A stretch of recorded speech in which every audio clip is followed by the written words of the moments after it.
these to anybody actually watching, which I don't think it's a big deal because there's probably not many watching. You might be one or two of you guys, but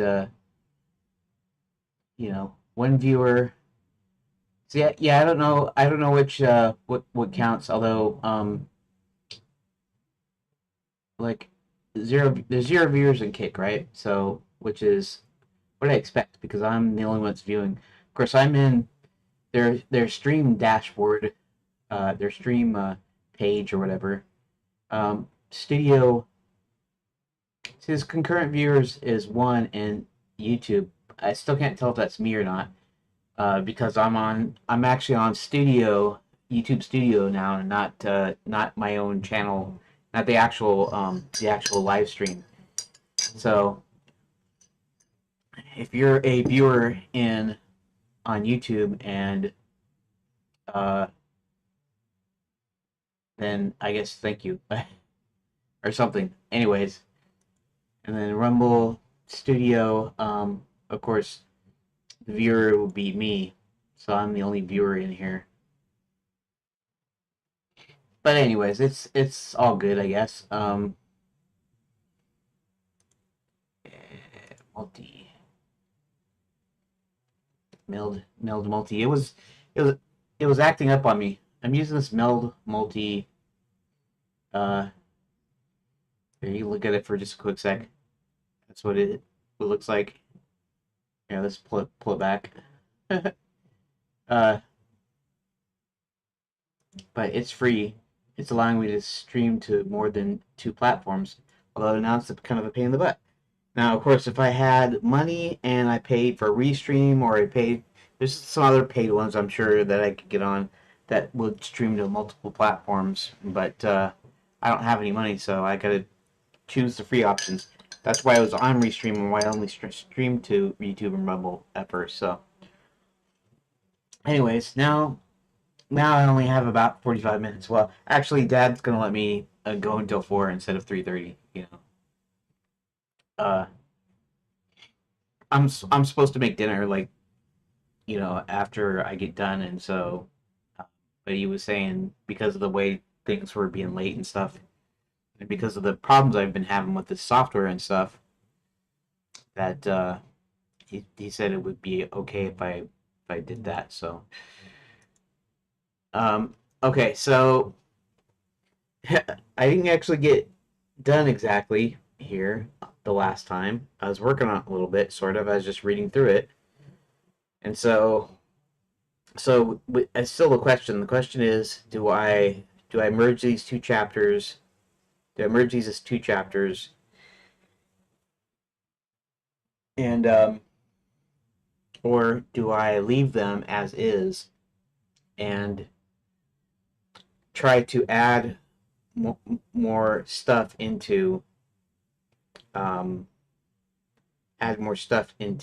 chapter the first chapter there, which is actually chapter 8, and the second one, chapter 10. Chapter 10, uh, there's probably some stuff I can do here. It's three. It's only three, but it's got a lot of little deals in here. Let's read it. I'm gonna read it. Somewhere in the middle of the bare forest, they spot a unicorn. The unicorn stands around but doesn't run away as they approach. The princess hops out and starts petting him and talking to him. John mentions he read a book on unicorn sign language once. See, the princess hopping out and petting him doesn't really add to anything. In other words, I might put it in there in the narrative pass. Um, I might say something like the unicorn seems sad, kind of sad, and the uh, princess feeling sorry for him, uh, jumps off the wagon and then starts to pet him, talking to him. Um, like probably like a pet though, because they're still looking at him as just an animal here. John mentions he read a book on the unicorn sign language once. Then John gestures the unicorn and they proceed to talk. When John and the unicorn are finished, John translates and says he's forgotten where he was going and is lost. He says he must have been losing his memory because he must be losing his memory because they're in Lapswood. Um,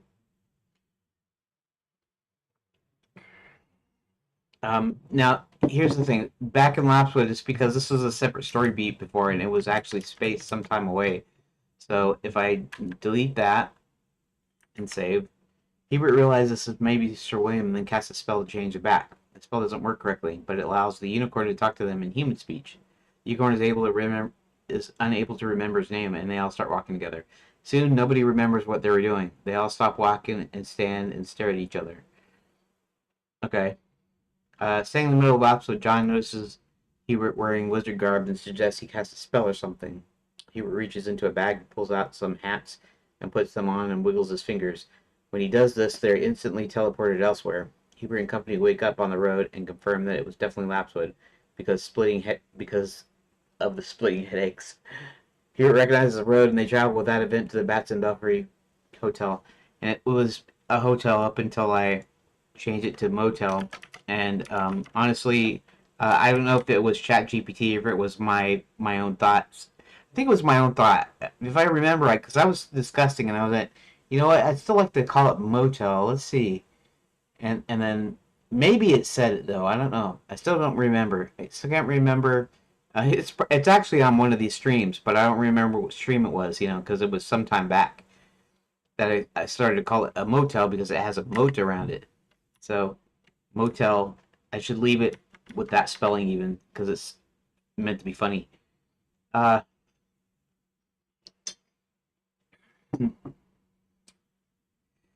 okay. I am going to go ahead and actually ask. I guess I'll do ChatGPT right now. Um, we'll see that. I'm gonna start doing some visual stuff here pretty soon. I don't know when exactly, but pretty soon. Um,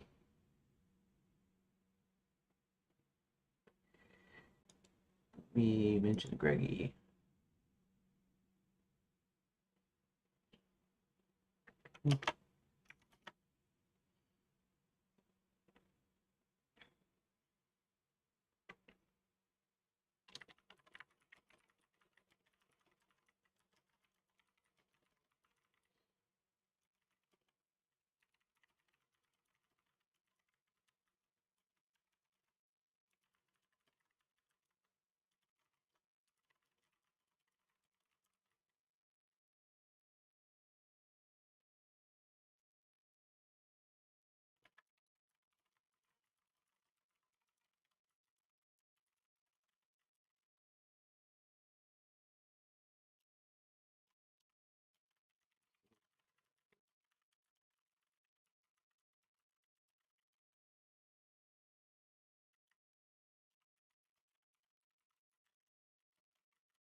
Okay, so I'm gonna copy this to an AI and I'm gonna get some ideas. Here. Um, and I paste the So the game right now, more or less in form of an interactive story, like a news of an adventure.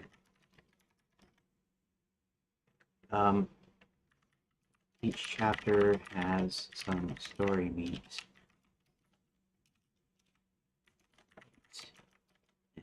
Beats. Them 3 to 5 depending.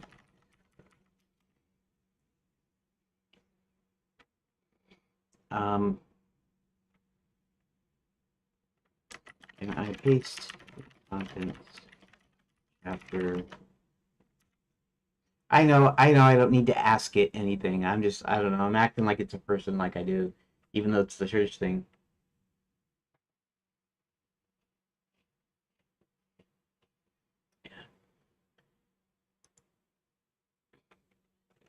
Well, I'm thinking, a social society is part of the whole thing that is wrong with me.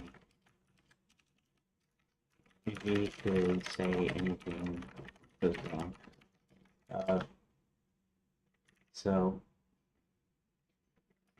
I don't have any anxiety when. That's not true, I guess. Part of the whole thing. Maybe not directly, but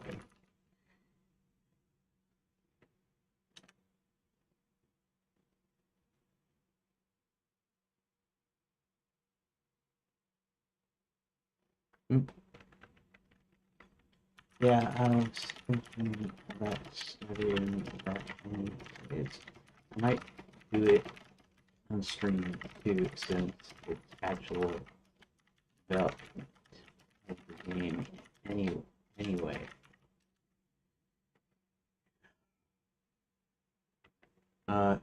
Right now,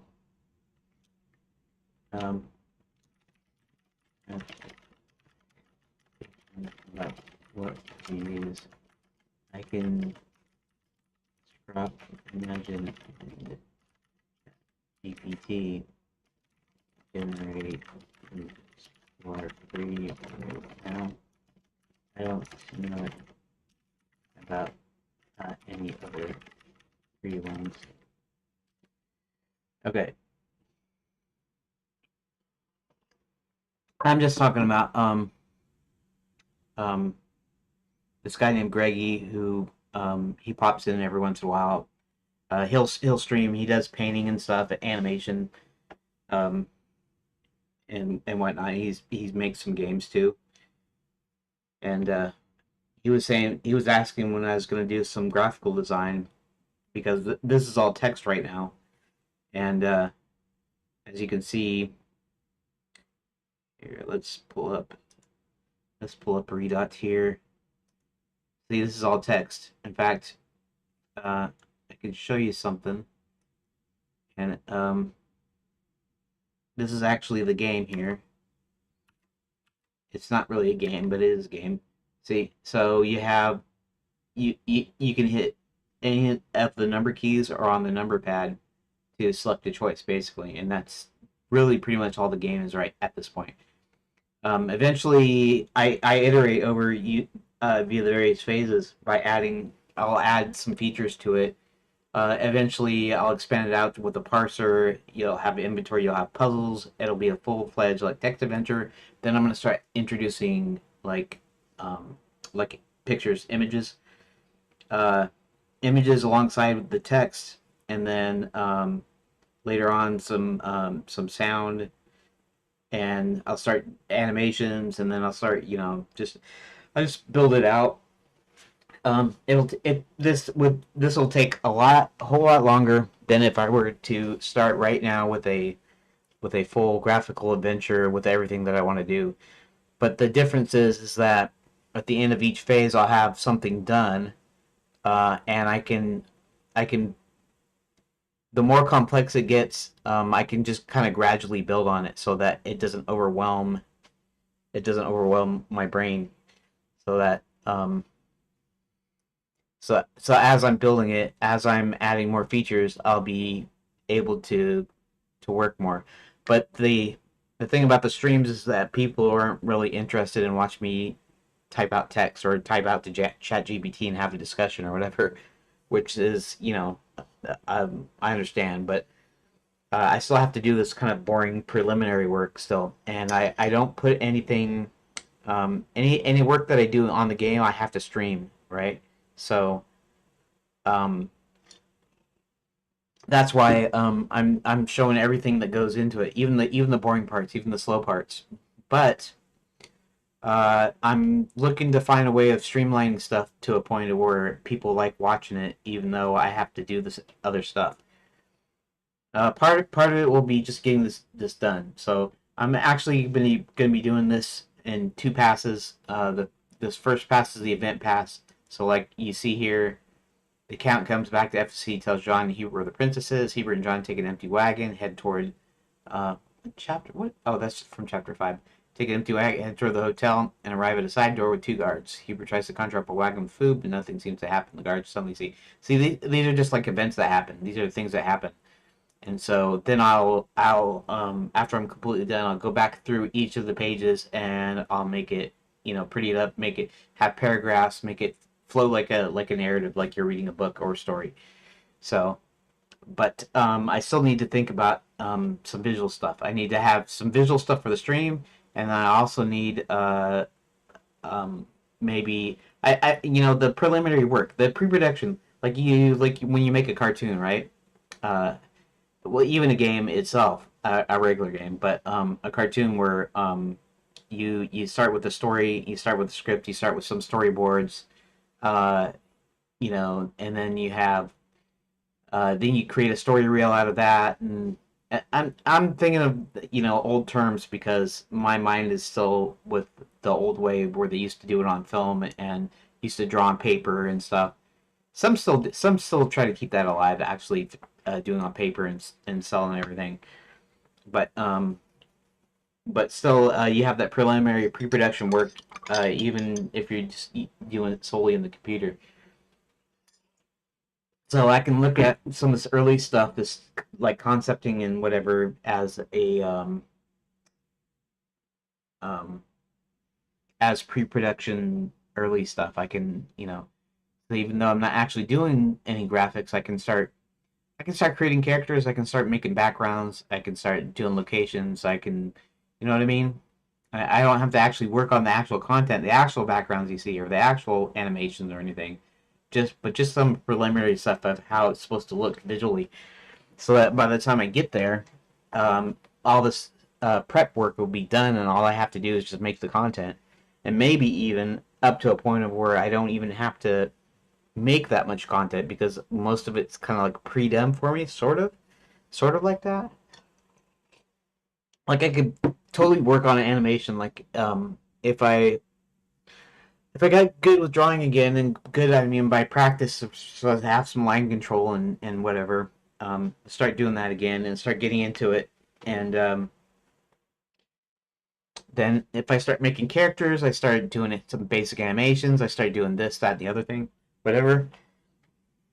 Even though I'm only doing this tech stuff, by the time I get there, most of it will be done. It'll just be putting things together, and basically, it should like kind of speed up. Development should speed up the longer I go. The more phases I do complete. Anyways, let us do what I was gonna do. Yes, I'm going to. I guess what I'll do. Oh, I was gonna ask. I was gonna try to brave Leo and pin. Um, if you can help me out on something. Of course, it's gonna say yes. And I don't know. I start to treat it like a person, I guess, because later on they're gonna be like people. You know, you're gonna do this AI thing, and then the robots are gonna come out. They're gonna start doing chores, and then eventually It'd be like companions and stuff. I'm not talking about weird like robot wives or something dumb like that, but I just mean you'll be talking to them like you talk to a person. You like having a person, so it's good to be polite anyways, even if they wouldn't experience emotion and stuff, right, like we do, but they would still output responses, human-like responses, to make you feel comfortable. So it'll act hurt to you, but it won't be actually hurt. You could say some mean stuff to your robot girlfriend, and she might act hurt to you, but um, it's not going to you know emotionally hurt her because she's a robot, and it's only the reaction that she gives to you. Anyways, let's see something here. Okay, so let's copy this. I probably already did. Let's paste. Okay, so here, emote. We'll leave it like that. Uh, please analyze and acknowledge. I kind of like using. Actually, I almost like using Brave Leo better because it bases all of its stuff on search. It's a search assistant. So what it does is it goes out on the web or in its directories or whatever, and then it comes up with answers kind of based on that. It still has the regular, it's trained on something that's sort of like a regular AI, like a regular chatbot, but its added advantage is that it uses the web. Acknowledge, escape, chase force, transformation, forget, unicorn, magical tone, Hebrew hat-based teleportation is whimsical, player immersion, most like John talking unicorn sign language and shared memory loss and lapsewood enhance sense. Structural notes. Lapsewood is as a liminal space. The forest functions well as a threshold zone, physically and mentally disorienting, which justifies teleportation reset. Bottleneck designs. This chapter acts like a narrative bottleneck. No matter the choices, the party ends up at the Bats and Belfry Motel, a common technique in interactive fiction to recenter the story. Memory loss mechanic. Could be later used as a story callback. Why do I have a headache? Or I forgot something important. Yeah, actually, I should think of that. Uh, yeah, yeah, yeah. He's actually already foreshadowed and everything.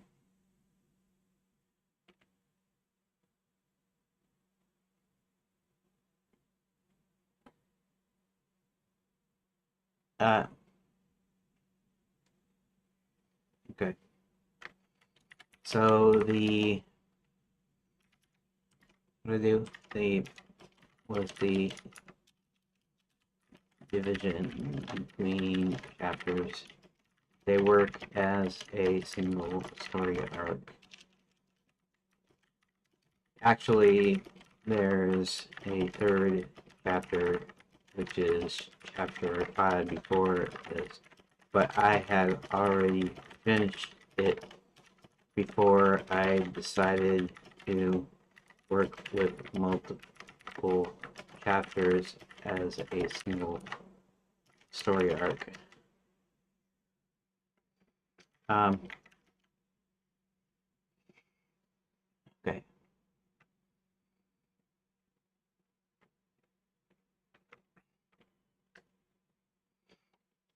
So a lot of this doesn't seem like, how do I say it?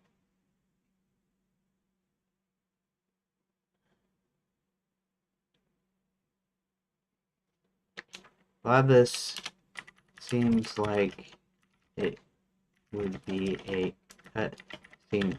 At least the first 5 beats once before the separator.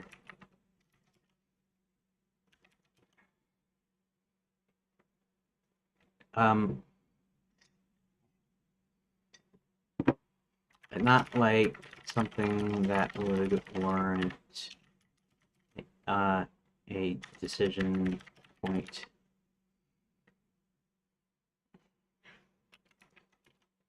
Also,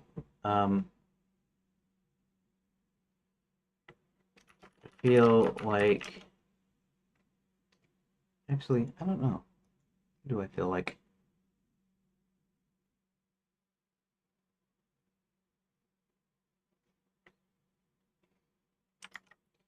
Also, I feel like I could combine a few of those.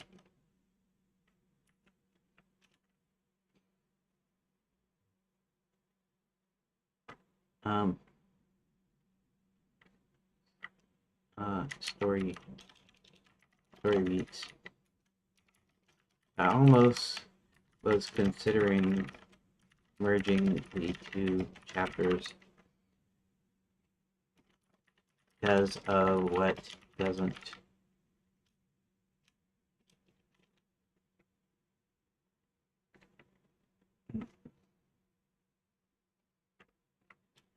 merging two chapters because I felt chapter 8, the first one, i.e. above the um,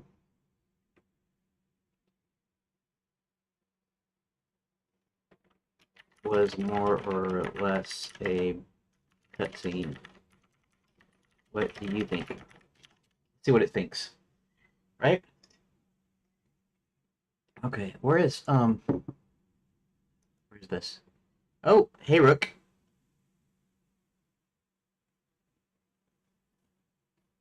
Uh it's a long pick. What's a long pick? What do you mean it's a long pick? Uh let's see something here. Let me check. What am I doing? What am I doing? That's what I'm doing. Uh okay. Anyways, so now I'm actually streaming to 4 different platforms now. It's a little bit different, but it works. Anyways, welcome, Rook. I'm actually going to go until 4 instead of 3:30 here, just right now. Read like a cutscene, not an interactive sequence. The action-heavy, linear, and leave little room for player choice. Merging them into a single narrative beat is a strong design decision. Cutscenes have value. Not every moment needs a decision. Use them to deliver momentum, emotion, clarity, especially during escapes or chases. Merge wisely. Combining Chapter 8 and 10 could work if they form one continuing arc, but only if it doesn't disrupt pacing. Since you already have Chapter 5 as a bridge, ensure the merge flow still feels cohesive. Player agency matters. Save choices for moments that impact outcome or character. How they escape, who distracts the guard, not every minor step. Keep this sequence as a non-interactive cutscene or lightly branched moment. um,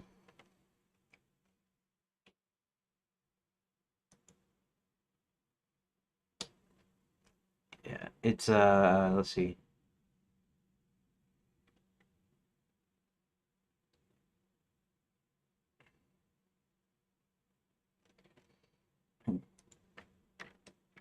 Yeah, well, renumbering uh and renaming is a kind of a pain. Not difficult, but tedious. Sometimes I use a Python script to fix a few things, but sometimes I can't really do that. Anyway,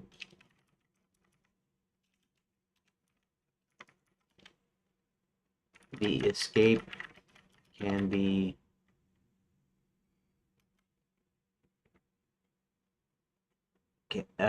can be a single story beat since they literally, well, actually, let's look at that again.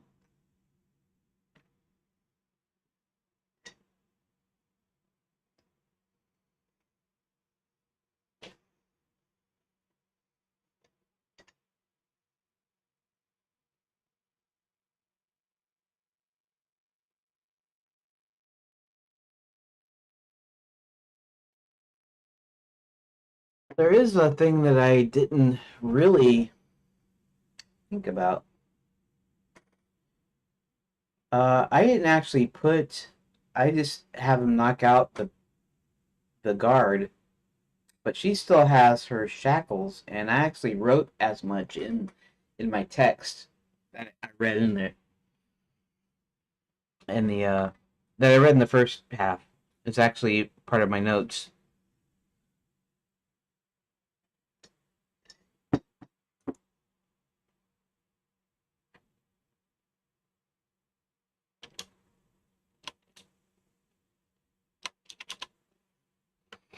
Um, One thing I glossed over here in this rewrite. Um, that's not it. It's not because of the rewrite. I glossed over when creating the original story beats. And that's how they actually. I didn't. I left a thing out. One thing I left out of the story beats is the fact that Hubert, he has only half of his magic, so it manifests itself literally in that way, half of something. But what half is random?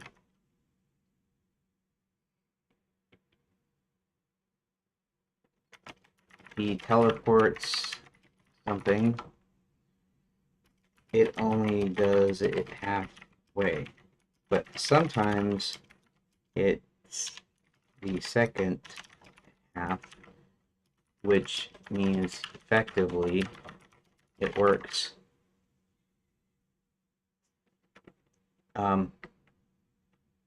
As intended.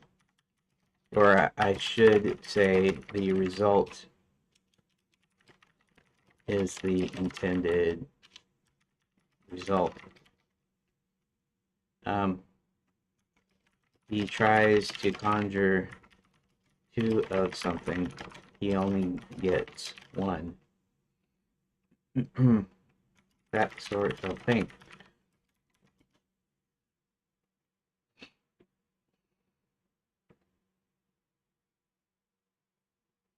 Um,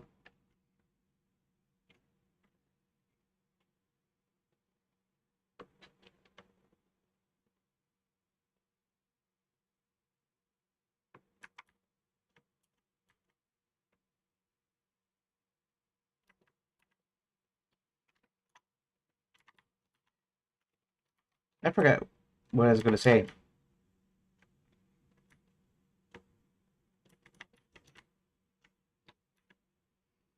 It's actually freeing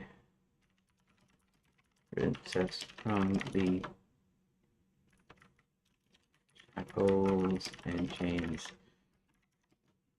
Hubert casts a spell, but has only half of his magic, so only one shackle. I don't know if you have a single shackle. Maybe only one shackle opens, and John handles the other by picking it open.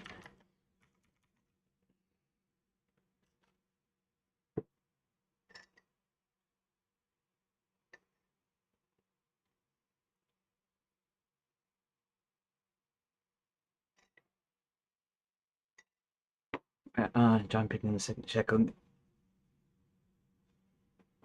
Hmm.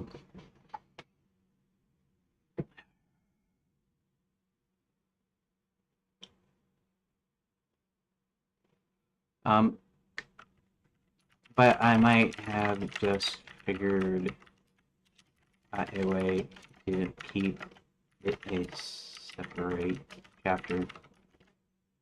That is that freeing her, and possibly to put in a decision point in there. Maybe there are different spells to use or different ways to break or pick open the other shackle. Okay.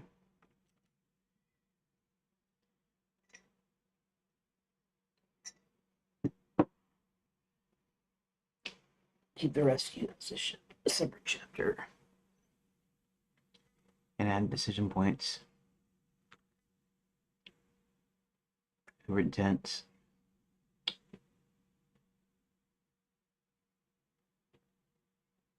Or risky magic overload.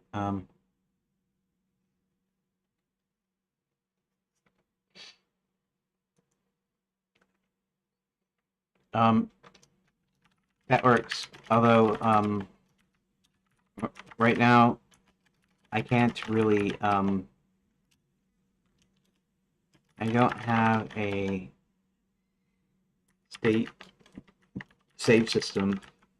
Not a save state system. A save state would be like, what kind of save state is it? I don't know. State save means the state of the game, right? Where you're at. Was a light flipped on? Was a light switch flipped on? Was a chest open? That sort of thing. I could explain it, but it might take a while.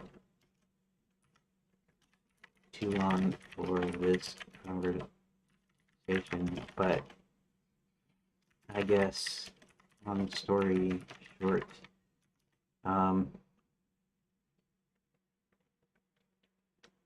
building the game in iterations for what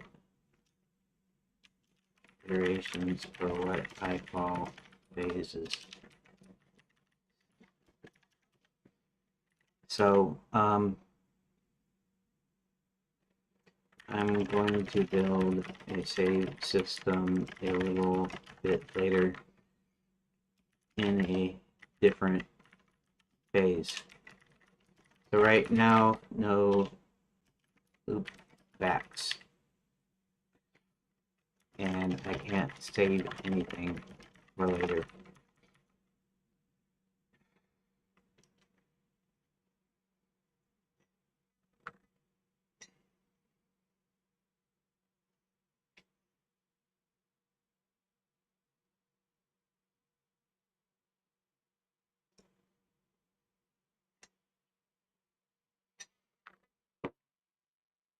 Yes.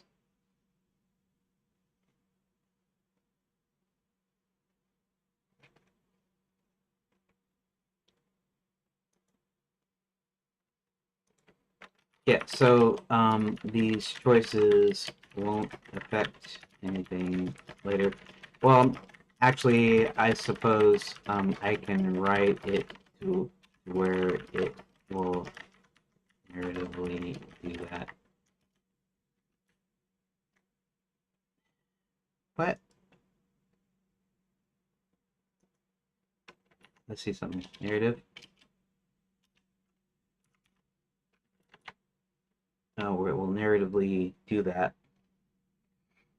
Let's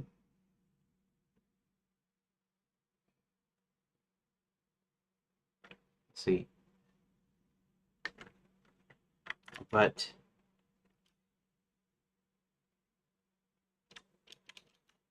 that is, I can't have one choice affect something in the future and another choice not affect it. They've got to lead to the same conclusion. If I turn on a light now,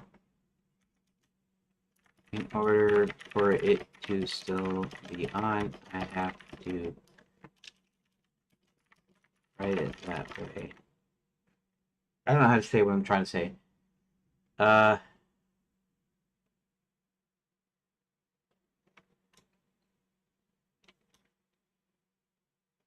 I turn on a light now, I have to remember that light is on for the rest of the game, or until narratively I can turn it off. What? How come that would not work? Is it maybe narratively is without the extra E at the end? Is that it? That's it. No, that's not it. Spell narratively.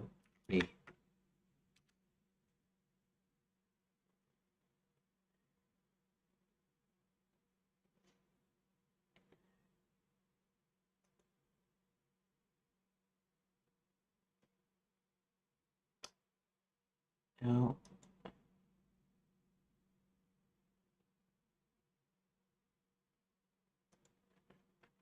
So I'm right to put the ly at the end because that's tripping up a spell checker.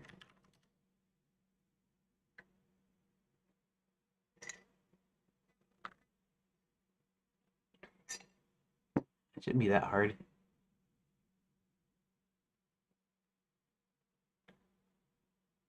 And really according to spelling rules, forming adverbs from adjectives ending in e, you typically add ly directly, positively, actively.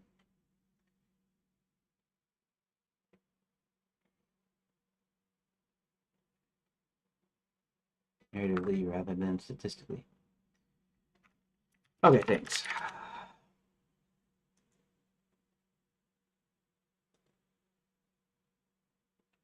Dictionary.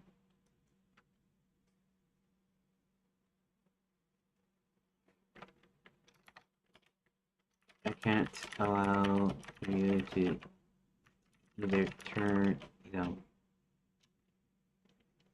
as it.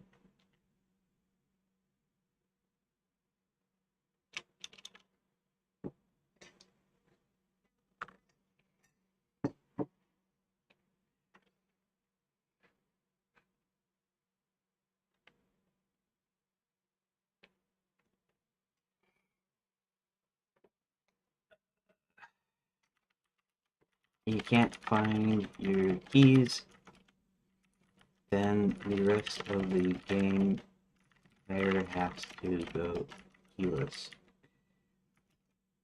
You can't, it's not right either. I'm trying to say you can't have two choices that affect the same thing and expect it to be different.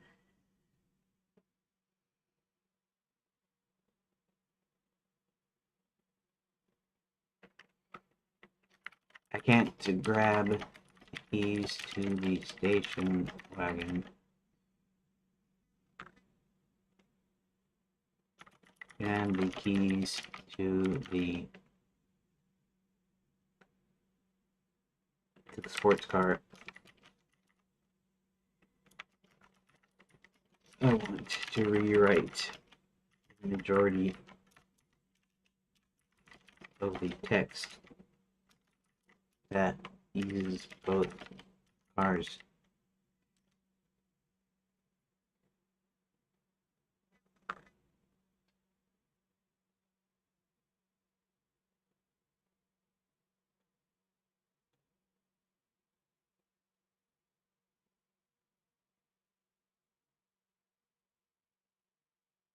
Their agency without sprawl choices feel meaningful even if they converge.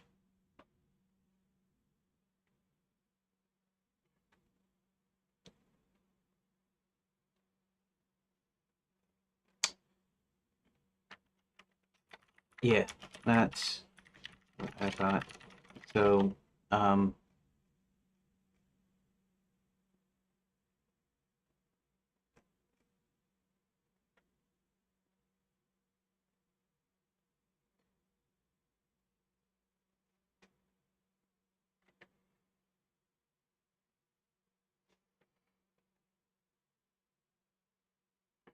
so, your example for consequences, if I need the shackle to be broken, it's got to be broken no matter the method used. So I can still have it narratively affect something later, but I have to remember that I can't have two different things for the same object.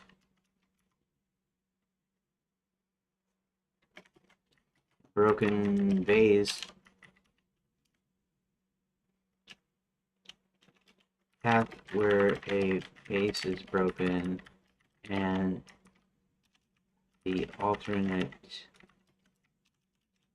path of the vase being not broken can't really do right at this time.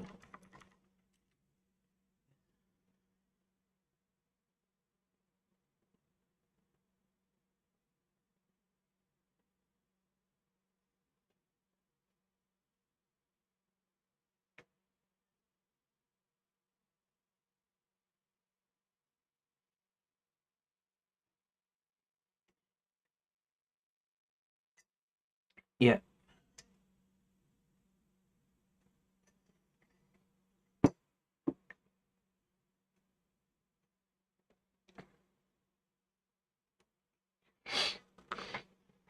Yeah. Yes. And like I said, in a later phase, I definitely will have a state system so I can remember choices for later, because it will become a full epic adventure game, but it will also be a full text adventure up until the point I start, until the phase I start adding graphics.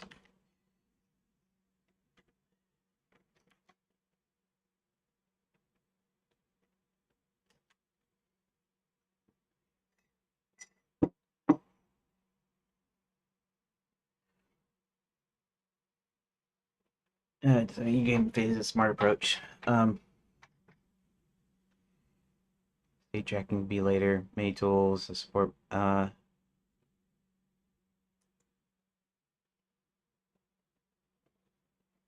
Yes. Of course, doing it this way results in a longer development duration, but that's a trade-off for being able to wrap mind around certain elements and being able to do complex things by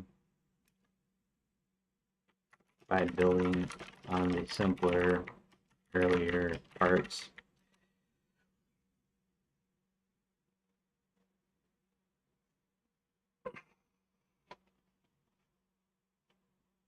But iterative phase development is proven effective approach, especially with complex projects. Building in phases lets you master one layer at a time. Story choices state without overwhelm. Yep. And I'm also going to be expanding the story, so it will actually. I don't know if it'll. I don't know if I'll do it like it's longer chapters. How do I say that? More chapters versus longer chapters. I think I would go the longer chapters route. So more story beats, more decision points. Eventually more puzzles. Where the decision points are now right now. Okay, so um, so yeah, a decision point will be in that princess rescue portion.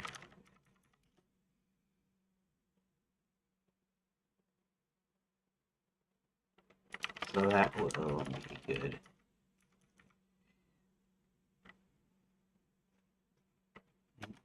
I was only going to allow 2 decision points max.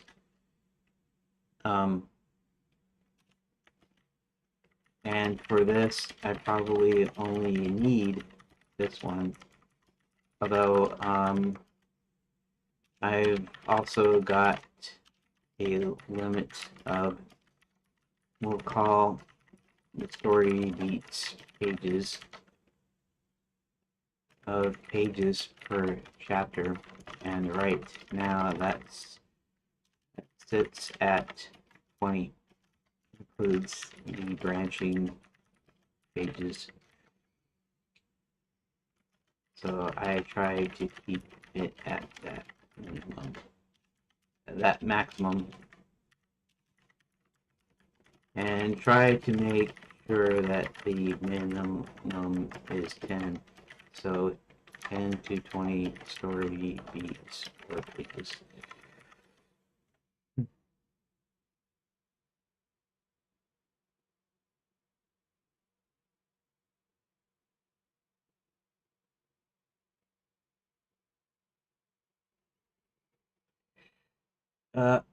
Since we saw 2000 per playthrough, which readers and players find satisfying, keep 2 decision points max per chapter, prevents fatigue. And actually, see, originally the chapter, I was going to put a decision point in between, in the middle of the chapter, not within a story beat, or in between two spots. And then sometimes it's just because of the nature of what I'm doing, I end up with doing it in the middle. Instead of in the middle of the chapter, it's in the middle of a particular story beat, and so at most I only do 2 of those. So I have a couple of pages that are in the chapter that are just they're essentially cutscene or expository or whatever you want to call it. Uh, they do something and there's no choice in it. So man, sorry, my nose is bugging me. It's allergies. It's maybe I need to change the air filter or something. Um, I'll have to check. I'll have to check and see how long it's been since we've changed the air filter out. Anyways, yeah, my nose just bugs me just like a lot lately, and we're warming up here in Florida now. So okay, so what uh achievement achieve? Okay, yeah, they have achievements in Twitch, which is it's all right, I guess. Sorry, my nose just keeps bugging me. So uh okay. So let's go back here, and I know I'm not going to get that much done today, but let's go ahead and so they got. We'll do this. We'll put this in here. I won't need to put an extra story beat, but uh, a then inside 3 of shackles. I don't know. Does she have chains around her? Okay, don't think of this as anything weird. Okay, I don't mean chains as a thing. I mean chains because she's chained up. They didn't want her to go anywhere. They tied her up, and that that didn't help anything.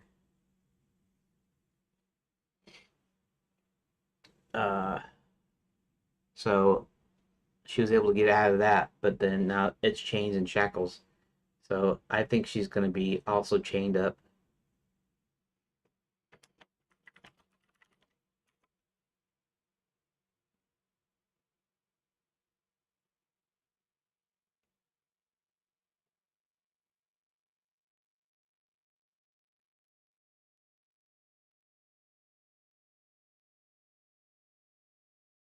That's an interesting thought.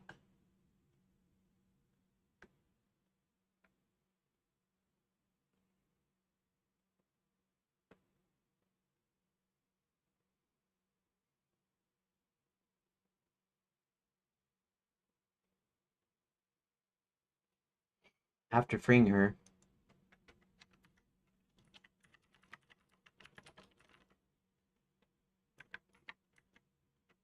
you go back upstairs to the kitchen.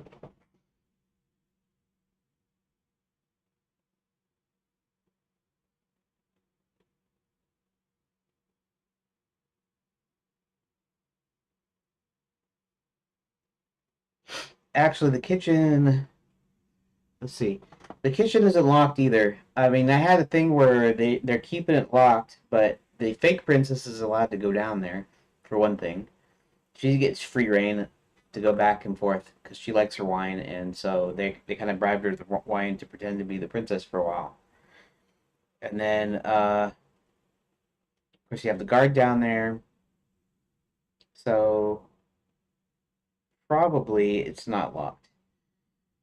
Even the cook is going to be probably is not necessarily going to lock it. So we go upstairs. Okay, as we go in the kitchen.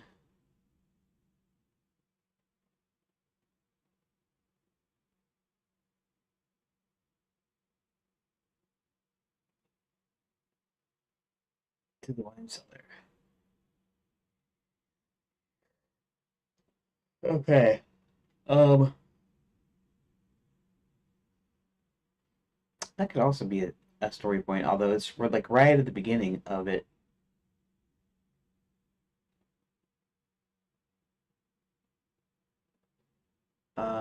Fringer, they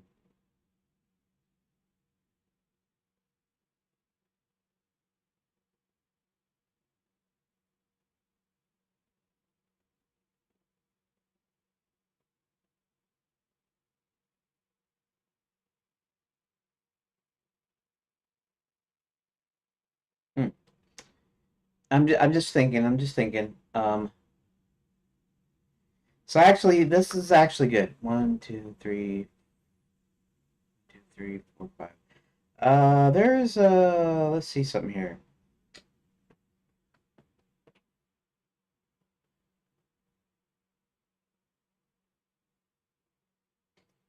Like, actually, I'll ask the AI here just for the fun of it, because that's what I've been doing all along. Um, okay, so I'm thinking I might move last page from that the first chapter, actually chapter 8, uh, into chapter into the second chapter, chapter 10. Um, and I there is a reason that I did this, but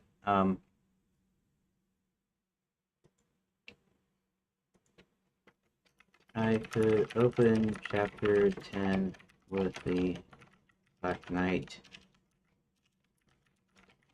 starting face them. Uh,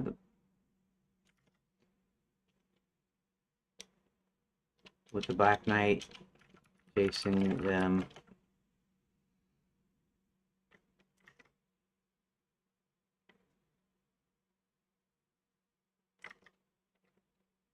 To the forest. might make sense narratively to do this. Well, think of it as an inciting incident for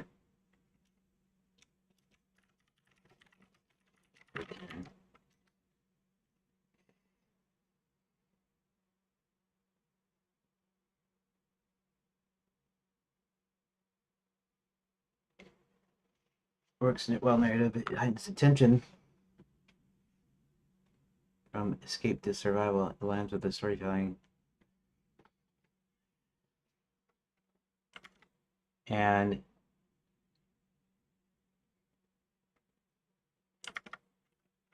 so that means chapter 8 sort of ends in a cliffhanger, kind of.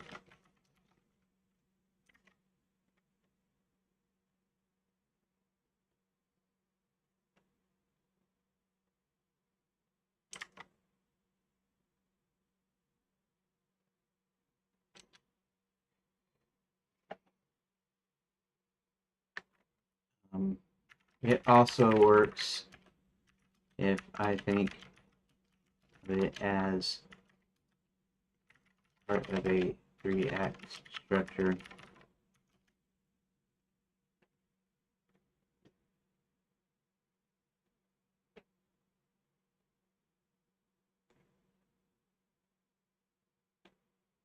Not resolution perfect for pulling players, even if the danger isn't fully realized yet. Where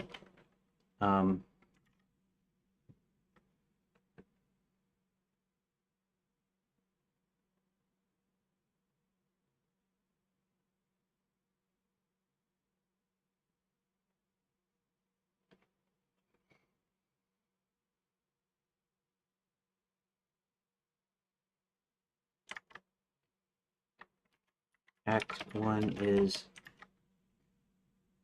honestly that were those four, right?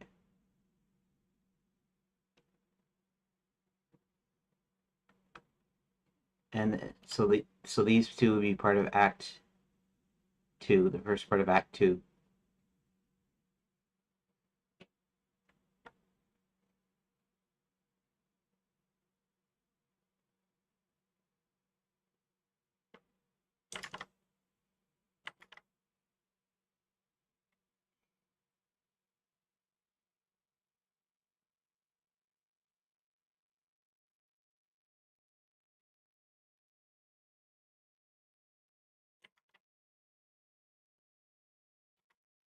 Them approaching the hotel.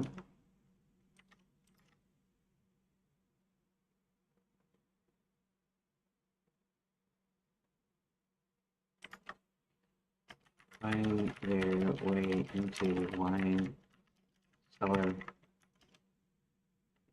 in Act 2.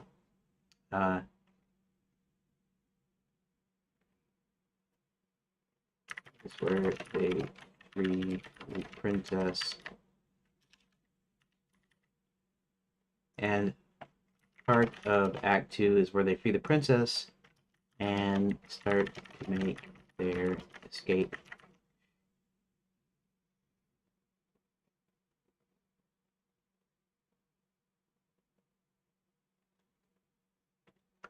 Then, in chapter 10, it opens with the chase.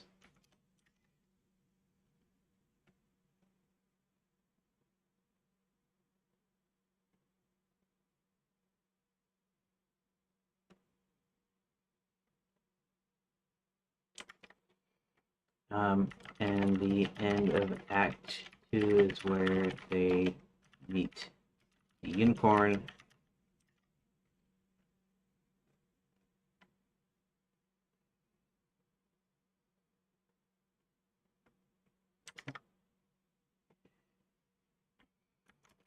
Then the start of Act 3, Act 2 is where they meet the unicorn. Then they get lost. uh, in Lapswood Forest that makes you forget stuff. Uh, and finally realize they need to do something. John, with no memory now, realizes uh, he's looking at someone who could be a wizard, and is resolved when he manages to accidentally do a spell. In fact, I can use that as a decision point as to what spell might come up. Although he doesn't know the spells exactly, but he might remember something.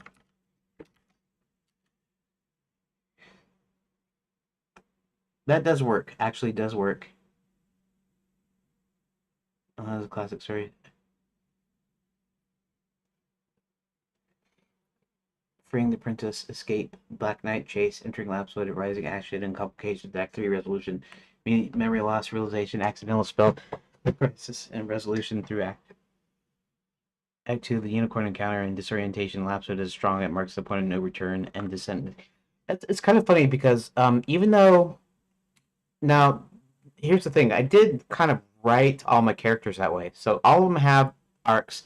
They have a main plot and they have a subplot, and even if they're not very strong, I mean, I'm not necessarily that strong at writing story arcs, but I wrote them that way. Is I wrote them. They have their own individual deal, and then we have the main one.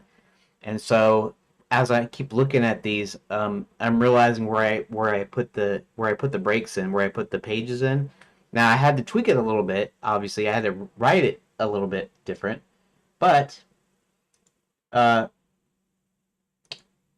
um, but I but it turns out that each chapter has kind of its own little story arc thing going on. At the same time, the arcs kind of form a 3 act structure thing, and it's kind of works that way, so which is good because it's kind of what I was going for. I was thinking, so like a long time ago, 24. I don't know if you've ever seen it or any of you watching remember 24. Thought it was a good show, but now looking back on it, it's got some elements in there that probably not very healthy. But that's okay. That's beside the point. But the thing is when we're watching that, or when we're watching any show, we don't really watch modern shows anymore because of all the woke crap and whatever. But there's a few shows that we've watched. We watched like Chuck, um, and that obviously it's years ago, 2000 and something. But we were watching Chuck, and there's Burn Notice from 2007. A long time now, 20 years now, or whatever, almost 20 years. Um, there was Eureka from Sci-Fi. There's a couple other ones that we watched that we liked still. And what we find out is, no, we don't binge watch like people are saying binge watching. We do, I mean, we did that a couple of times, but mostly what we find out is we find out, at least for 24, that it worked in chunks of 2 episodes. So you actually had like a full story in every couple of episodes. And so I was thinking, if you wrote a TV series right, you'd have the season, you'd have the one story that goes over the whole season, then you probably have 2 or 3 episode story arcs, right? Works as a 3 act structure. If you're thinking that each episode's only 40 minutes of actual time, and 40 minutes times 3, that's 120 minutes. That's 2 hours, right? So give or take, then you could write a three episode story arc along with your whatever your full season or half season was.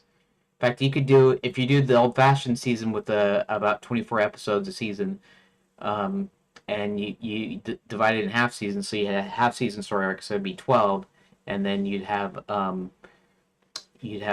episode arcs. So there'd be there would be 4 3 episode arcs, right?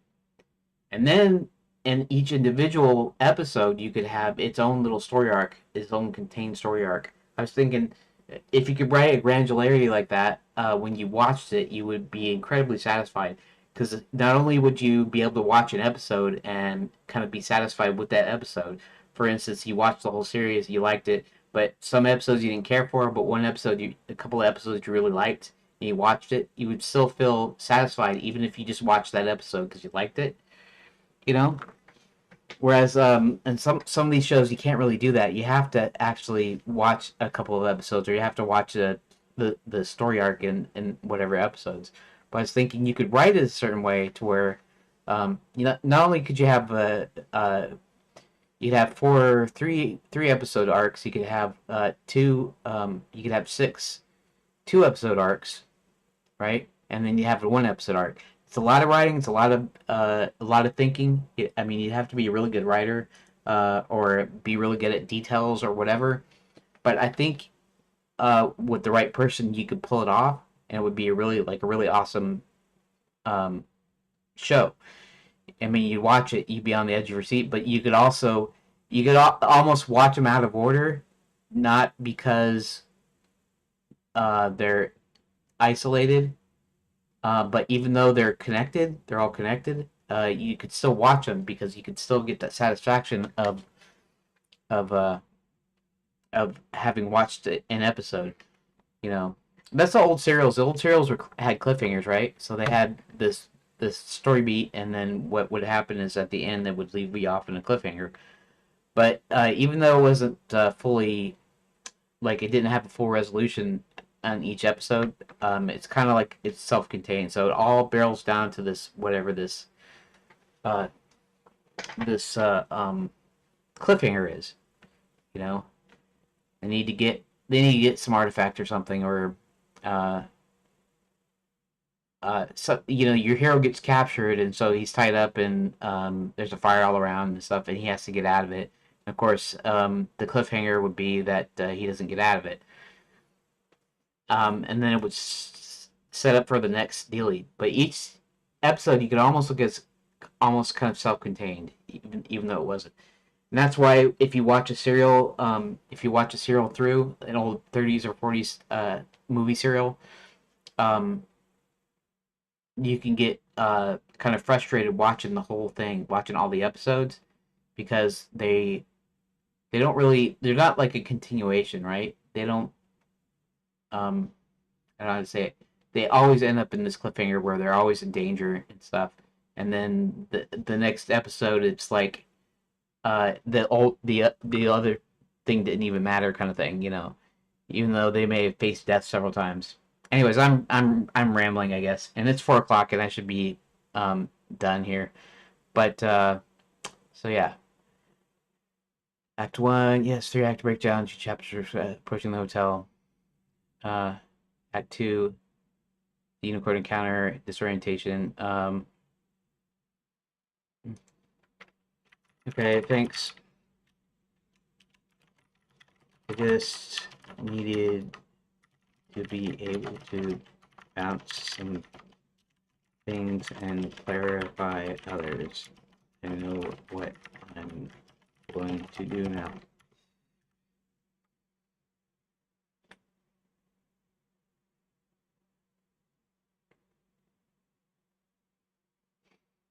Keep building with confidence. Okay, actually, I like that. Why do I like that?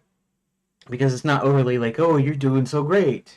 Um, well, honestly, part of it is still telling you you're doing great. Yes, it works, and it tells you why it works. So there's possibility that it's just telling me what I wanted to hear. Um, so I suppose I should be a little different in my prompting. Okay. And then these deals. Okay.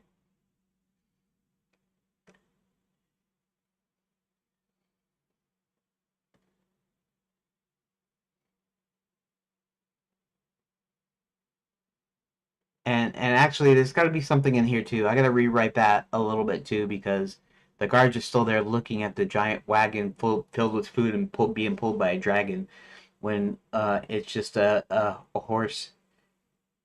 It's just a horse playing pulling like a buckboard or kind of thing. Or it's just a wagon, just a small wagon that doesn't have anything in it.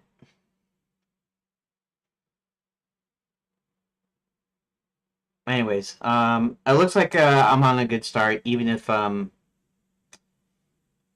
didn't really get that much done. I kind of did though. I still gotta fix these because these look kind of too long to me in a way.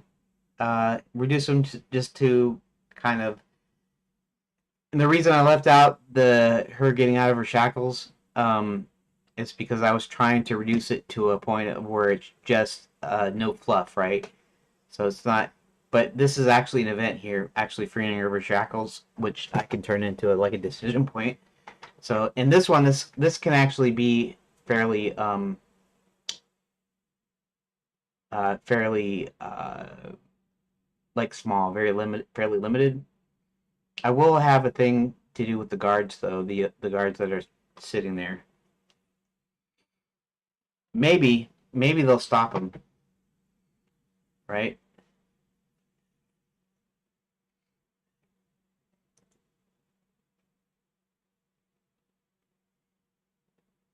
Okay, they try to walk out of the kitchen. Say out of the kitchen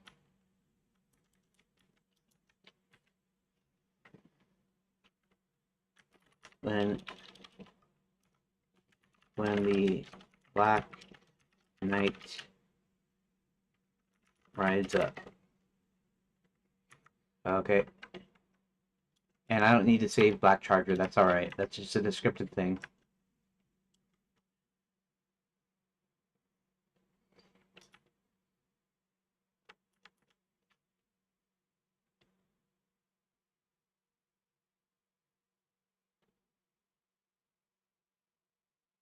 Um,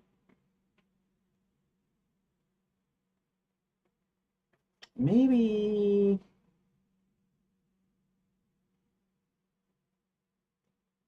shoot. I'm gonna put a thing down here. Um, Here, extra.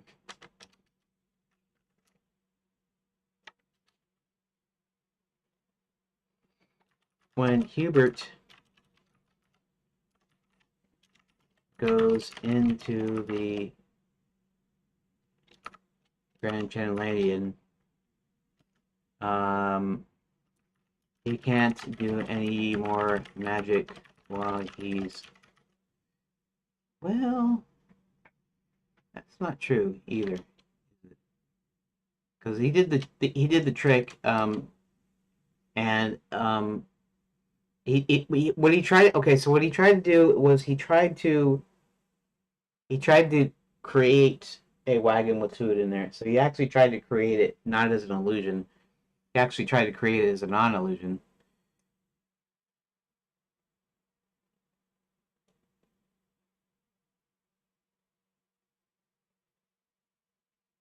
Hmm.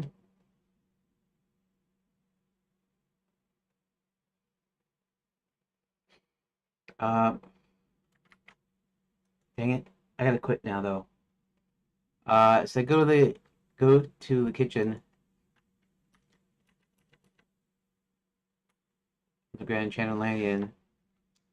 Uh, Wait. As they approach the Grand Enchanted Indian, Hubert attempts to expel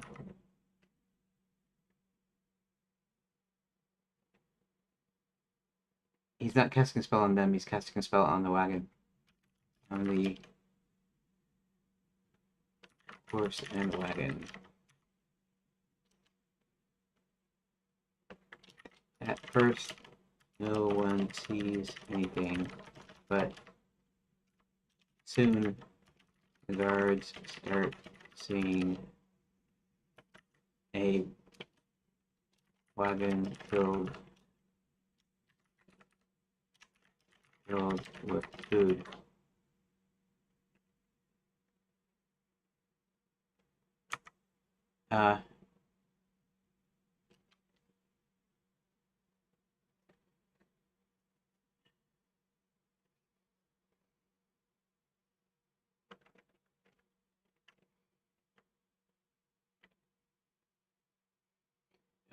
Okay, I'm thinking in my mind. Okay. Actually, I don't. Well, I don't need to do this as a deal.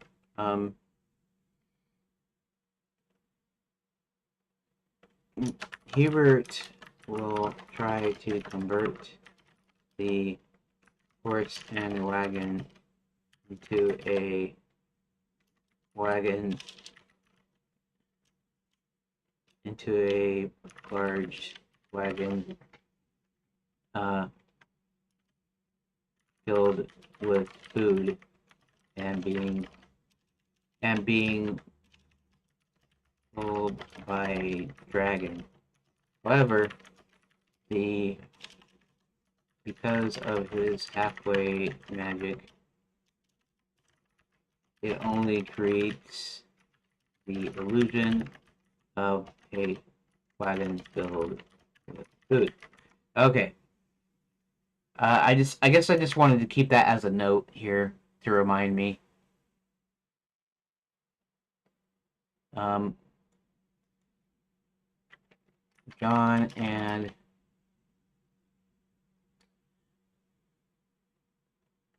Hubert go into the side doors.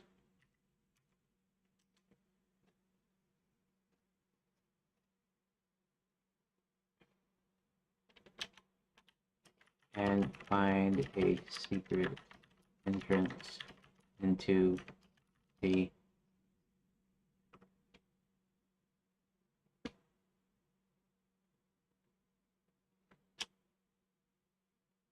go into the side doors, then look in the door. Then go to the wine cellar door and look in the window. They notice a guard and a woman chained up to a wine cask.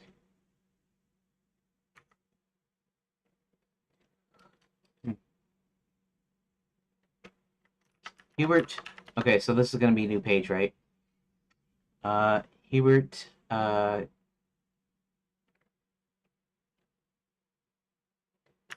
uses his magic to attempt to open the door, which is also locked.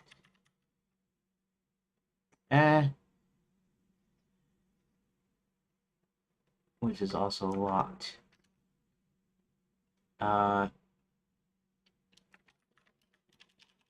A secret passage opens up instead. Okay, so and they follow it to the cellar. Okay, so I know I'm adding more stuff here. It's actually part of the same story that I had before, so I'm not really changing anything. I'm just kind of modifying what I put in here and how I put it in there. So he goes through this long thing where he does this deal, and what happens is they hear a click and a whoosh and all this stuff, and they see this rush of air, and they look over to the broom closet, and it's got this ring of dust around it where it came out of the broom closet, and when he opens it up, there's I was having a thing where he pushes on the latch, they open up the broom closet, and they don't see anything. But I think the idea is here when I wrote that is that it indicates that the spell he did instead um, opened a secret passage to it, you know, and so then that would mean that the passage is open, so they go into the passage. Secret compartment, a secret. Oh, yes, secret compartment. A secret passage opens up instead, and they follow it to the cellar. So he was going to try to unlock the door with his magic, and that didn't work. But they hear this noise, and then they look out over to the broom closet, and it's like this got this dust all around where the air blew out from the passage into there. So they open it up, and there's a secret passage in the back of the wine cellar. And then they travel down, and there you go. Okay, so I'm just gonna leave it here. And if you don't know me, I don't haven't seen one of my streams before. Probably Rook, you're the only one that's here if you're still here. But for anyone else that's here that don't know what I'm doing, I'm gonna do a little recording. I always record the progress I made this day, and then later on to use it in probably like a devlog or an update video or something. Right now, I've just been recording a bunch. I haven't even been doing any. I have like 5 or 6 actual updates that I need to actually finish. I was on like 40, and I only uploaded to 38, so I have 39 to upload still, and then I've got 40 to work on, and it's almost done. So I just haven't been working on that in ages. But they're the old ones for the old thing, and I haven't done any thing with the videos in ever since I rebooted my phase 1 here. So, um, anyways, so I'm gonna do my little recording here. Today is Tuesday, February 10th, 2026, and today I didn't get a whole lot done, partly because of the dealing with the multiple platforms and Social Stream Ninja and all that jazz. But I got it locked down, and did get some work done, and I rewrote. Well, I'm modifying chapters 8 and 10 a little bit to read a little bit better. Um, there, this read more like a cutscene. I actually left something out. I left a couple of things out, so I moved the part where the Black Knight chases Hubert, John, and the princess in the wagon into Lapswood, and so that was the last page or the last story beat of chapter 8, and I put it in chapter 10, which I only had 3 story beats, and so now it has 4, and so now it also reads a little bit better, and so I've also figured out some ideas about where I want to put the decision points. The decision points is going to be about there. Well, okay, so there might be one. There might be one with how they get inside, and then Black Knight rides up. Hubert and company calmly exits the kitchen. Um,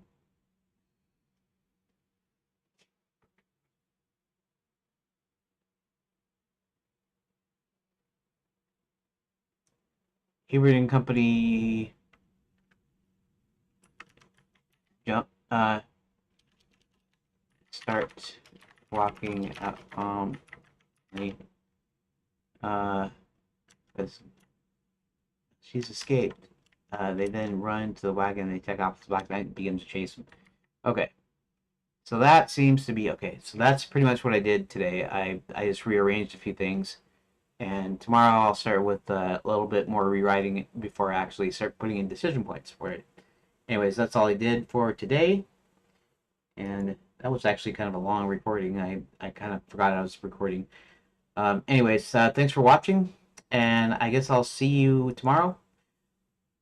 We will finish the.